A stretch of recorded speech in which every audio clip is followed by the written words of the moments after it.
Hi everyone, now we are going to discuss the answers of the midterm test questions that you have done last week. Let's start with number 23.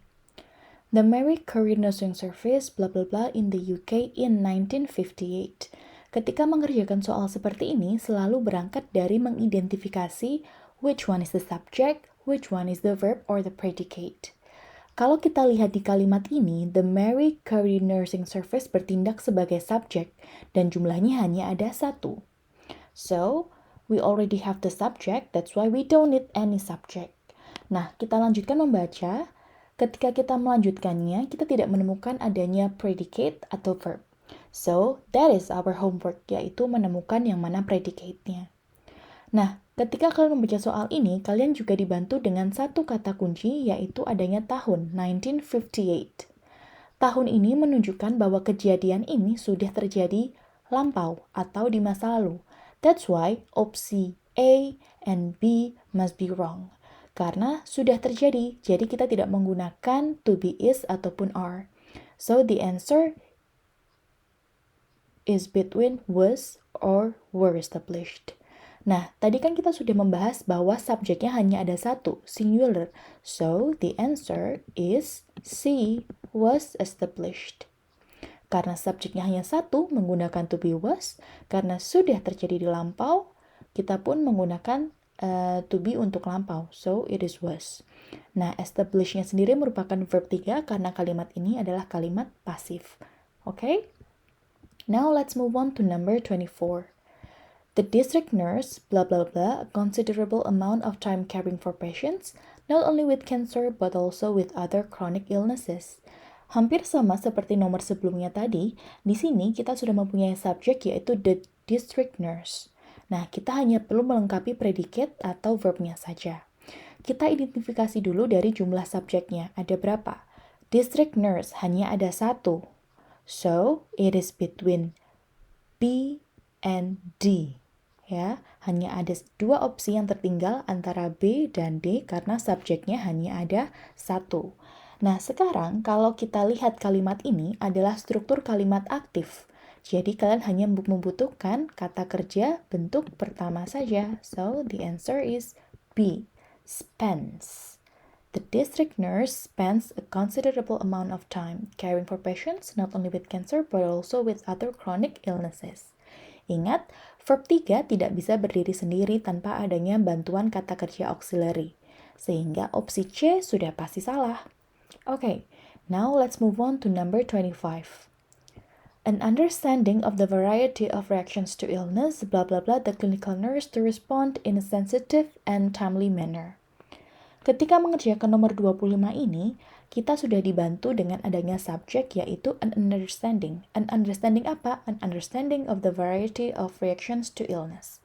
Nah, ketika kita melihat pilihan jawabannya, otomatis kita hanya disuruh untuk memilih satu kata kerja yang cocok untuk melengkapi kalimat ini. So, let's take a look at the answers. Will help, will helps, will helped, dan will helping. Ingat, ketika ada model berfungsi sebagai kata kerja, dia akan selalu diikuti oleh verb 1. So, opsi B, opsi C, opsi D sudah pasti salah. Kalau kalimatnya aktif, modal selalu diikuti oleh verb 1. Ingat, kalau kalimatnya aktif, modal diikuti oleh verb 1. So, the answer is A, will help. Now, we are going to continue to number 26. Blah blah blah, these emotions is highly individual matter. Nah, sama, kita harus mengidentifikasi which one is the subject, which one is the predicate or the verb. Nah, di kalimat ini ternyata tidak kita temukan subject. Jangan terkecoh dengan these emotions. Kalau kalian menganggap these emotions ini sebagai subjek, salah. Kenapa? Karena these emotions diikuti oleh to be is, yang menunjukkan bahwa sebenarnya subjeknya hanya ada satu. Jadi bukan these emotions, karena emotion di sini ada huruf S yang menandakan bahwa dia lebih dari satu emosi. Sehingga to be is tidak cocok disandingkan dengan frasa these emotions. Jadi kalian harus melengkapi frasa bla bla bla these emotions ini agar menjadi subject singular. So let's try to find the answers. A, B, C, or D. Nah, nomor 26 ini adalah variasi subjek yang dibentuk dari noun clause. Noun clause sendiri, kalau kalian masih ingat, dibentuk oleh konektornya, diikuti oleh subjek dan juga verb. Kebetulan di sini konektornya semuanya sama, how. Nah, sekarang kita tinggal mencari struktur subjek dan verb yang tepat.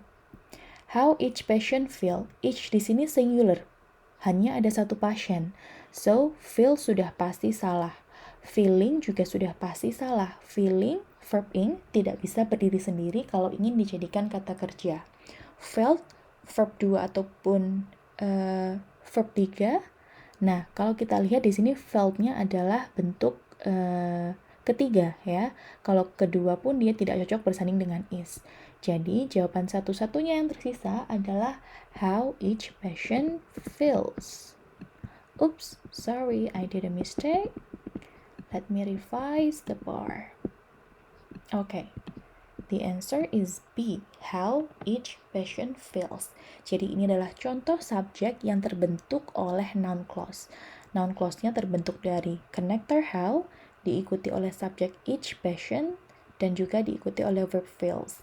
Nah, is di sini adalah kata kerja utama dalam kalimat tersebut.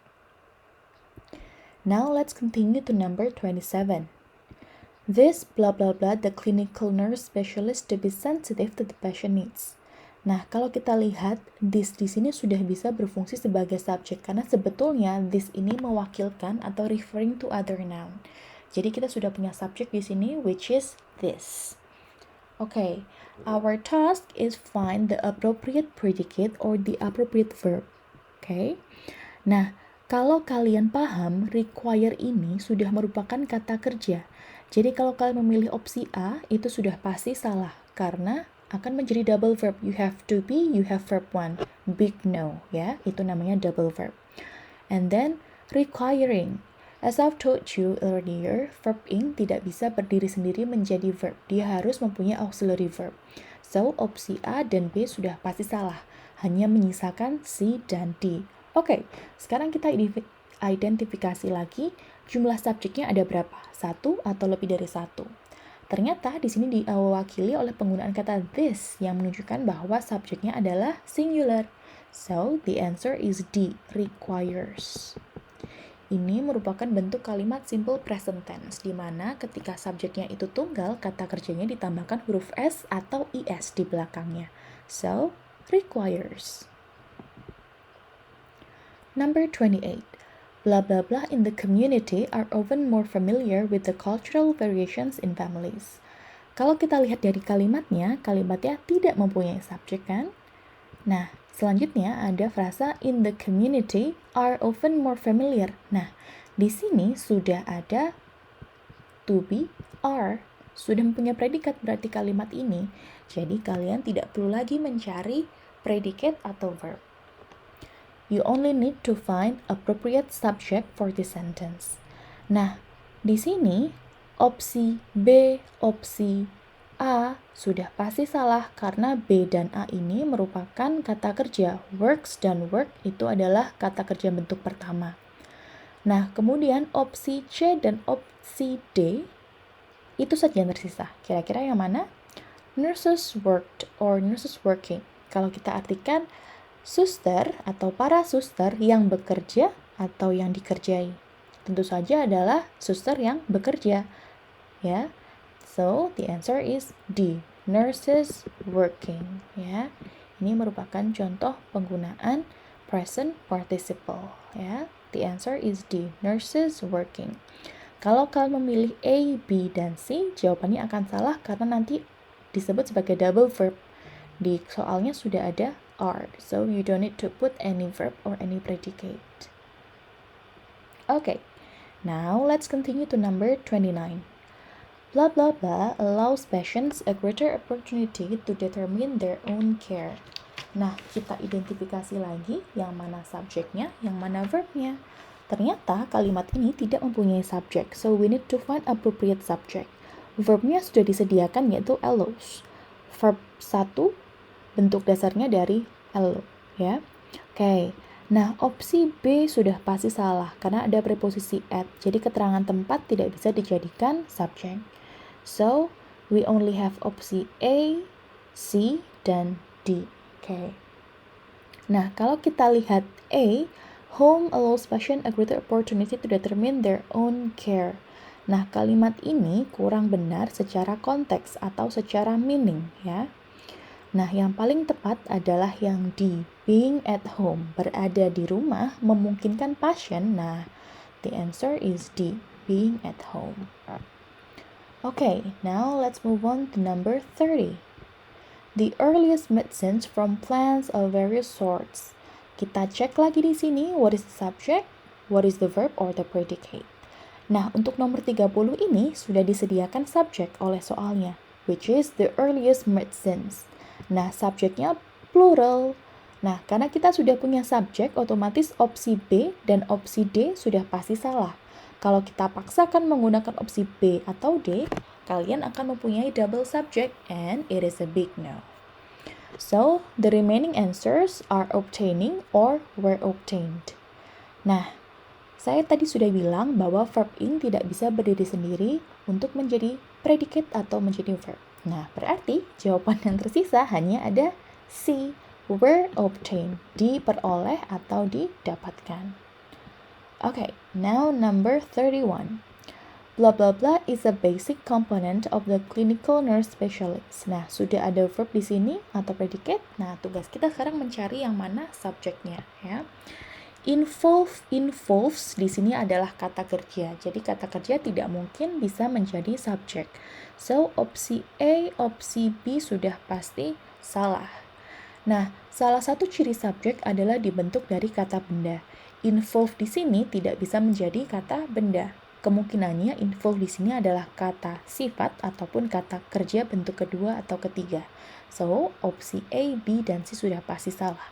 Yang betul adalah yang D, involvement in research, keterlibatan di dalam penelitian. Jadi, subjek itu dibentuk dari noun kan, atau kata benda, seperti yang sudah kita bahas di pertemuan sebelumnya. Jadi, opsi involvement ini menunjukkan bahwa dia bisa menjadikan dirinya sebagai subjek. Karena part of speech dari involvement adalah noun, atau kata benda. The last question. In male pattern baldness, blah blah blah, strongly influences the degree of hair loss. Nah, kita sudah punya verb atau predicate di sini influences atau mempengaruhi. Nah, sekarang kita hanya perlu mencari what is the subject. C sudah pasti salah. Inherits di sini adalah verb 1. Kita sudah punya verb di sini. Opsi D juga sudah pasti salah. Kita sudah punya influences. Di sini ada has, double verb, big no, ya. Kemudian inherited juga tidak bisa, ya. Untuk menjadi subjek harus kata benda. Nah, kata bendanya ada pada opsi A, heredity, ya, keturunan. So, the answer for number 32 is A. Okay, everyone, that's it.